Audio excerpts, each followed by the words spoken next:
Fidèles téléspectateurs de Savane TV, bonjour et bienvenue à ce flash d'information.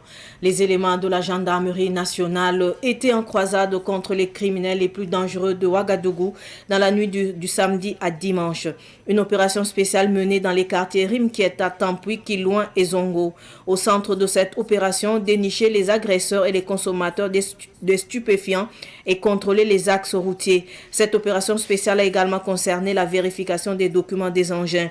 Résultat de l'opération, l'interpellation à Tampuy d'un célèbre chef bandit qualifié de gros poisson par la gendarmerie qui a fait plusieurs victimes et la saisie d'une cinquantaine de motos sans documents.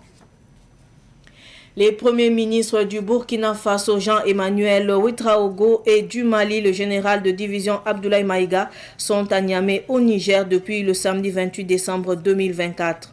Ils ont répondu à l'invitation de leur homologue nigérien Ali Maman Zeyn. Ils effectuent une visite de 72 heures pour échanger sur le renforcement de la coopération au sein de l'espace AES.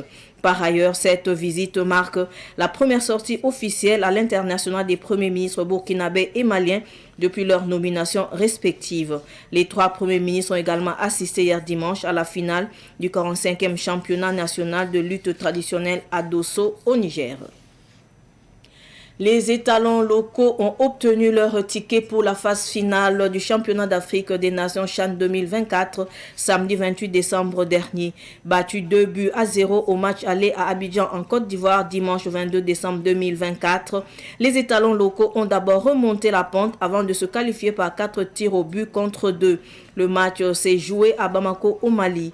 On rappelle, le CHAN 2025 est prévu en février 2025 au Kenya, Tanzanie et en Ouganda.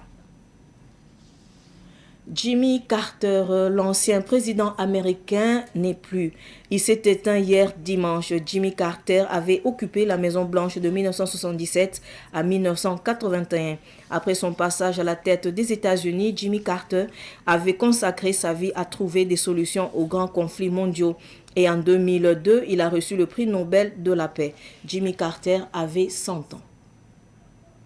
Ce flash en fait terminer. Merci de l'avoir suivi. L'info continue sur Savane TV. Au revoir.